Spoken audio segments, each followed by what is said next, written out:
You're listening to the Martin Clinic Wellness Podcast. This is the show where we bring you the best tips, tricks, and nutritional hacks to help you and your family get healthier. You will also hear what works and doesn't work, so you don't have to waste your time and money. All right, let's get started. Now, I overheard you using a pretty neat analogy in the clinic, and before we get going, I figured might as well share that with everybody listening to this podcast because it will, essentially cover a little bit of the topic that we're going to be discussing today. Well, and generally when I talk to patients, I'm giving them their results, right? Once we've done all their tests on the, the biomarkers that they come in for in the office, or if they order the test online, right? We always like to talk to patients, let them know, here's what we found, here's what you do about it. But so one of the things that I tell them is I'm consistent all the time. Nutritionally, the Martin Clinic has, really one plan, and we've been very consistent over the years on giving that same plan because the more we go, the more it's, we just know it's right?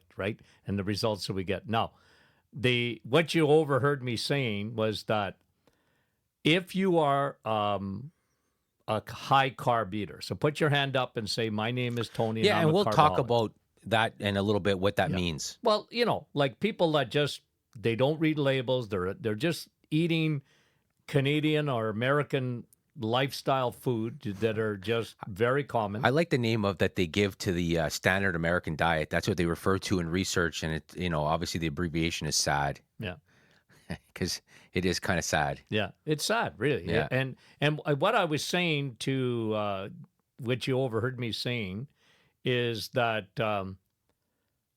if you're eating that type of diet, you love your carbs and the sugary, so your bagels, your muffins, your candy, your soda, your juice, milk, carby, right? Well, you literally have a gun with 6 chambers in it, and 4 of them have bullets, and you're pointing it at yourself. So kind of playing Russian roulette. You're playing Russian roulette because I guarantee just about, I tell patients, if you don't turn this around. So let me set this up as before you even go into that. So if a person is a high carb eater, they're consuming, 40+% of their calories from carbohydrates every day. It's like they're holding a gun to their head. It's got 6 chambers and there's 4 bullets in it. That's right. And the 4, of course, are pointing right at, the head, like you say. And you're going to get 1 out of 4, 2 out of 4. But here's what the big things that you're going to get. One is your brain's not going to work properly. You are setting yourself for dementia, Alzheimer's, because it has everything to do with insulin resistance. Second one, cancer. The third one, cardiovascular disease, and not necessarily in that order.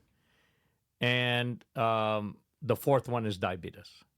So even though you wouldn't consider yourself a diabetic, when we do insulin, we're more interested in insulin than we are in your... No, look, we do your sugars too. It's not that we're not looking for diabetes, but whether your sugars are, on a certain day or high or low, it really doesn't matter because it depends on whether you have... Because diabetes is a disease of insulin resistance. And if you were a carb eater and you're a big carb eater, you have insulin resistance without exception. Yeah, and it's a great analogy, really, because that's you're going to get shot with one of those bullets. Yeah, you're and you get can see cancer, that they are cardiovascular the top killers. And I'm not even talking about aging, about what you and I have talked about that in the past. But those are the 4 big things that are headed right for yourself. Yeah, because chronic elevation of insulin over a long period of time. Again, a lot of off air we were talking about that. Again, another long-term study that was just published that showed that insulin resistance leads to faster cognitive decline. It kills your brain. And that's why they call Alzheimer's. Yeah, I mean, right? Type 3 diabetes. Alzheimer's and dementia now, I mean, there are other causes. We're not saying that. But for a majority of people, it's really no longer even a mystery of why somebody develops it, right? And, one of the concepts that we've talked about in the past is that different parts of the body can be diabetic. Now, what do we mean by that? Well, somebody who gets diagnosed with type 2 diabetes, they go through a specific criteria in order to be diagnosed. But what we're starting to find out in the research is starting to show this is that different organs can be diabetic in themselves, right? Like the brain can be diabetic, which is dementia and Alzheimer's. The liver could be diabetic in a Fatty sense, liver. which is fatty liver, right? So that is why the skin can be diabetic. Yeah. Which is where you're starting to see a lot of adult acne or a lot of skin issues, right?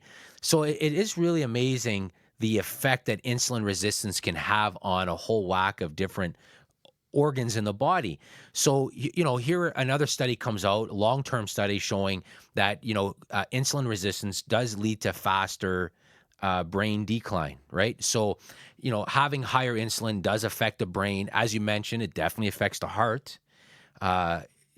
In fact, Dr. Kraft said this, and we agree with this. We've been saying this for a long time as well, that, heart disease and high blood pressure and all those things are really undiagnosed diabetes.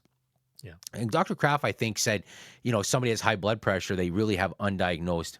They are insulin resistant in a lot of ways, right? Yeah.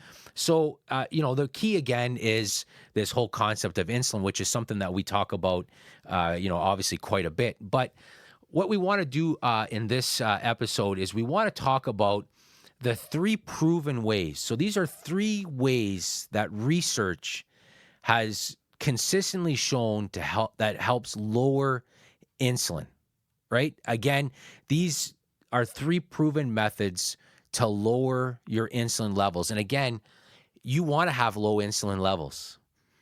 Elevated insulin levels is really the foundation of chronic disease for a lot. It leads to inflammation, leads to... Yeah, because insulin's a growth hormone, right? It's a fat storage hormone.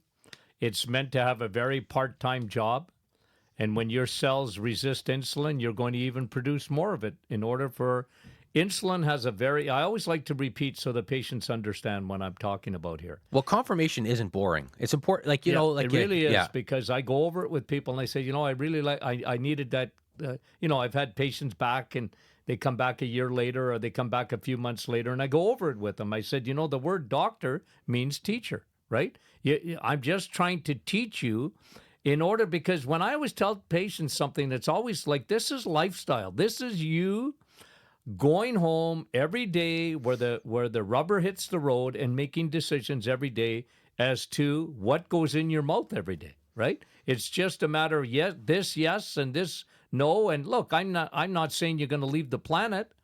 I'm not saying you're never going to eat carbs. I'm not saying that. But what I'm saying is, if you have insulin resistance, you've got to understand. You've got to fix that, or otherwise, because look, we've talked about this ad nauseum, but what it is that it drives me crazy because the answer's in front of us.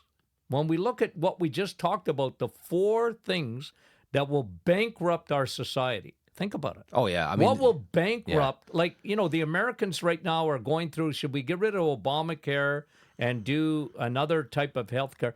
But they don't have health care in the United States, and we don't have health care. No, it's in a Canada. disease care system. It's a disease care, and it's not sustainable. It's 1/5 of the American economy, and I think in Canada, if I'm not mistaken, it's about 1/3 of the economy here. We spend the population is aging, first of all, and we're trying to manage things like diabetes. If somebody gets cancer, you know how much that costs? Like, we don't see the bill in Canada, but we do in a way because we pay it. Yeah, we pay in taxes, right? We definitely pay. God love, people that have catastrophic type of things. You want to have health care, and I understand that. Yeah. Like, doctors are good if you get we got a sick lot of good benefits in our Canadian system, but like anything else, it's costly. They're going to have some tough discussions on the, like as you mentioned, the rate of chronic disease is escalating. I mean, we're entering into a dementia, Alzheimer's epidemic. Diabetes is an epidemic. Yeah. And, and the thing is what I love, okay, like the podcast, like in the sense here, okay? Think about our audience here. our audience are people that want to take their Yeah, health they're in their looking hands. they're looking for information. Exactly. And so, I understand that we're preaching to the choir here today, but understand this, like we really get excited because when we talk about lowering insulin resistance. Yeah, we'll talk about the three ways, and you kind of mentioned one. But before we do that, I just wanted to go back just really quickly. You were talking about milk in terms of a high diet. It's interesting. I can't think. I'm just trying to think right now of anything in nature that has a combination of high sugar and high fat, like milk does. I can't think of anything on the top of my head that has in nature. It's the only thing that has, naturally high sugars and naturally high fat. Now, the milk we drink removes the fat and gives us just the sugar aspect of things, right? Yeah. And what's funny about the milk, in a sense, is because it's been studied, it doesn't have a huge effect on blood sugar. So the diabetic associations are like, drink milk. Drink milk, yeah. But it's insulogenic. Milk does cause an insulin spike, right? And that's why diabetics should stay away from. They should look at milk as a sugar because it is. But can you think of any other? Yeah, that's right. And that's the worst combination, right? It's a terrible when you combination. Put sugar and fat. Fat is good on its own, but don't put sugar. Yeah, in well, it. that's the thing, right? In fact, like ice cream, right? One of the interesting things is that if you look at, again, I read a lot of studies, and if you look at especially when they do mouse studies and they want to fatten up the mouse, they want to give a mouse chow that's going to make it fat so they can test it. It basically, the chow is vegetable oils, which is in everything. Yeah. Combinations of sugar and fat, right? It's like, I always say that, as Canadians, we got Tim Hortons on every corner, right? But really, mouse chow broken down into its basic component is a donut. Yeah. Because it's got everything, vegetable oils, it's got sugar and fat, right? So it's kind of that's what they use to fatten up mouse, right? But anyways, I just wanted to talk about that. I just wanted to see if you could think of anything with milk, because it's a naturally high sugar, high fat, which again, which is a reason why we probably should not be consuming it, at least in the state at which milk is sold today. Like coconut milk is good, right? Yeah. Because there's a high fat but very low sugar content, so it is interesting. All right, so let's talk about those three proven ways. If you're listening and you've got high insulin levels, and how do you know if you have high insulin levels? If you have high blood pressure, you've got heart disease, you've got your metabolic syndrome, uric acid, a lot of belly fat. So how do you, what are the proven methods to lower? So the first one we talk about all the time, which is a low carb diet. Now listen, I find this interesting because, there's always a segment of the population who, they're like, ooh, the insulin fairy, right? Insulin fairy is cause of everything. Well, first of all, it is. It is. And they're like, insulin is not the issue. Then what I always think about right away is that, look what happens to a diabetic who starts injecting insulin. Nothing in their diet has changed. They've added insulin shots. What happens? They gain weight. Every diabetic who gets on insulin starts to gain weight. What's changed? So I think. Well, it's a growth hormone, right? It is, and it does cause it is what they call it partitions nutrients, right? So all that does is that when insulin is present, it partitions nutrients into fat storage or into storage, right? It takes so when insulin shows up, it's a storage hormone, so it'll try to store it in your muscles as glycogen, as your liver as glycogen, and then as your fat. And if you don't have enough fat cells, it just makes more, right? You have an unlimited storage facilities in your fat cells. You can always make more fat, right? So insulin is definitely a storage hormone. So first of all, when it comes to eating, if somebody is, they got an issue with gluten, they're told, avoid gluten. Somebody has an issue with dairy, it's like, you better avoid dairy. You have a problem with eggs, avoid eggs.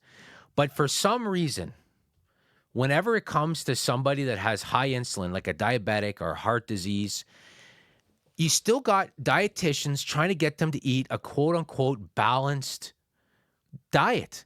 of, like you got to get 30-40% of your calories from carbohydrates. You got to eat a balance, right? You need those whole grains. But to a diabetic, they It's an have to allergy. treat it as if they're allergic. Yeah. Absolutely. A diabetic. Now, the nice thing is can it be reversed? Yeah, we talked about that on our last, podcast, episode 89. We talked about that study that was done that showed a reversal in a majority of the people in 10 weeks. Yeah, we can do it in less than that. I think that's right. I think if you do it a certain way, especially if you combine these other ways that we're going to talk about.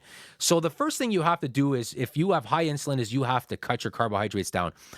We believe that each person kind of has a unique, what we call carb tolerance. There's a certain amount of carbohydrates they can eat, and they cross that threshold, and then becomes. And I think there's a lot of factors that determine how much a person can eat. Are they, weightlifting? Are they, there are certain factors in there. But again, everybody has a carb number that when they go above that, they start to, create issues for themselves, right? Yeah. So they have to lower their carbohydrates. If you're diabetic, you're allergic to carbs, you're better off going ketogenic, fixing the problem, and then, bringing back some carbs and seeing how you do, right? Yeah. So that's the first method. We've talked a lot about that. It's something that we write about in our Eat Fat, Get Lean cookbook as well. You can go back and listen to a number of podcasts that we talk about low carbohydrate diets for lowering insulin. But let's talk about the other two methods that are proven. There are a lot of studies that show the benefit of high intensity interval training. So HIIT, for lowering of insulin. Now, it's important. One of the issues that people have today is obviously we're not nearly as active as we used to be, right? The nice thing is that it doesn't require a lot of activity. Studies have shown that when somebody gets, so first of all, let's talk about what exactly is high-intensity interval training. Yeah. Compared to cardio, right? I think the weightlifting world or the fitness world is kind of divided into cardio and strength training and then a mixture of both. And now more people are doing this, high-intensity interval training. For the average person, and when I say the average person, I mean like 98% of the population, if they had to choose between high-intensity interval training and cardio, like steady-state cardio, like jogging, stepping on a treadmill for 40 minutes, research is pretty clear that high-intensity interval training is a better option. It's a shorter duration. It doesn't, one of the issues that happens with chronic long-term cardio is it elevates your cortisol levels, and that can have a negative effect. But all right, so what is high-intensity interval training? Well, high-intensity interval training is the idea that it's the reason why sprinters look the way they do compared to the reason why long-distance runners look the way they do. Which get sarcopenia, where they actually get muscle wasting. Right? Yeah, a lot of free radical production is hard on the body, those chronic. Whereas sprinters, they go all out for 8 to 10 to 12 seconds, and then that's it. Then they repeat, rinse and repeat, right? So high intensity interval training is exactly what it sounds like. You go all out, high intensity for a specific amount of time, then you rest, and then you repeat it. Right. So rather than getting on a exercise bike and just like casually riding, watching the news, you would do high intensity interval training. So go all out for 30 seconds, rest for 30 to 60 seconds, rinse and repeat. Right. Just that's high. They've shown that is tremendous. Yeah. And they were showing there. And I remember you're the one who introduced me to it was Tabata, right? Yeah, Tabata. Yeah, some say potatoes, some say potatoes, right? Right. But that's you can get an app on your phone, right? Yeah, and the story behind that is actually very, very interesting. Wasn't it speed skating? Yeah, or I think it was a Japanese speed skating. Japanese they found or Korean. They found, but they found that they can improve their VO2 max by shortening their exercise. And Tabata protocols are essentially you go all out for 10 seconds and rest for 20, and you do that. No, the other way. Yes, all out 20, rest 10. For 4 minutes. So it's 8 intervals. 8 intervals, yeah. It's 4 minutes. And they've shown it. It's science, And right? I'll tell you, that is a difficult 4 minutes. Well, even if you do it in weights. Yes. I've done it in the weight room. Yeah, that's right. Even if you did body weight squats where you went all out for 20 seconds and then rested for 10, you do that, it could turn any routine into a high-intensity interval training. Yeah. So one of the things that we recommend definitely is high intensity interval training. And the nice thing is, again, is that it's subjective, because an Olympic athlete will require a different kind of high intensity interval training than somebody like myself. Yeah. Right. So we're not saying to go, like, again, you kind of have to ease into it. And along that lines, there's a lot of research is showing as well that building muscle makes you more insulin sensitive, meaning you need less insulin. So if the nice thing about high intensity interval training is it actually will build muscle rather than break muscle down. So there's a definite advantage to that. So that's the second thing. So the first thing we talked about was, obviously a low carbohydrate diet. And the second thing was high intensity interval training. Now, the third proven way, and we're almost out of time here, so we'll kind of go through this a little quicker. The third proven way to lower insulin is via time-controlled eating. So what do we mean by that? Well, since insulin is a food hormone, since insulin is present when you're eating, if you want to have low insulin levels, don't eat. So the idea then is that's where the idea of fasting comes in, and a lot of people are adopting intermittent fasting, right? They're eating for 8 hours in a day, or they're eating for 6 hours in a day, and they're fasting for 16 hours in a day, or they're fasting for 18 hours in a day. And some are doing 24, like they'll only have one meal a day. Yeah, they'll eat at 6 o'clock tonight, and then that'll be their last meal, and then they won't eat till supper tomorrow night, so they get to eat food every day, and they'll do that 1 or 2 days a week. But the point is that they shut off that. They shut off that insulin for a period of time, right? So your cells are not being sprinkled. No, with insulin. Yeah. For because a lot of people, the old way of eating, and this was very common, right? They talked about, like, you got to snack, you got to graze, right?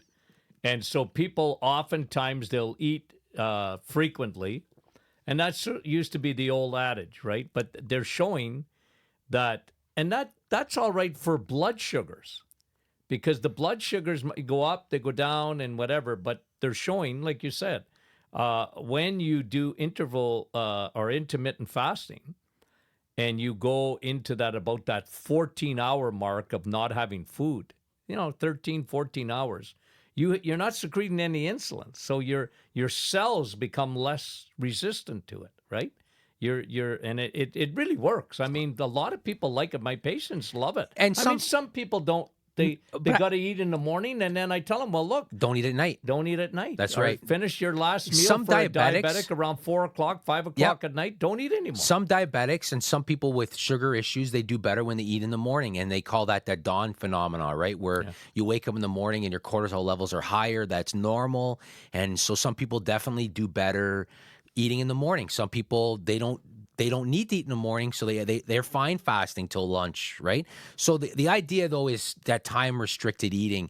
So those are the three proven methods. One is cutting down carbohydrates, high-intensity interval training with some strength training in there, and then the third way is time-controlled eating. So if you can somehow combine those three things in there, that is a tremendous strategy to help you lower insulin. So we want to thank you for listening to this episode.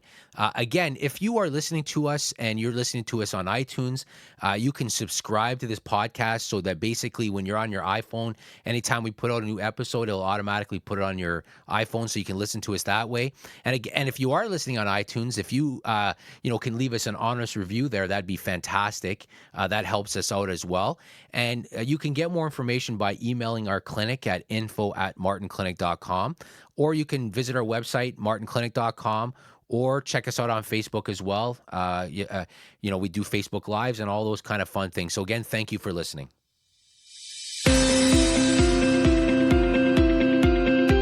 You've been listening to the Martin Clinic Wellness Podcast, brought to you by martinclinic.com. We are truly thankful that you took the time out of your busy day to listen. Talk soon.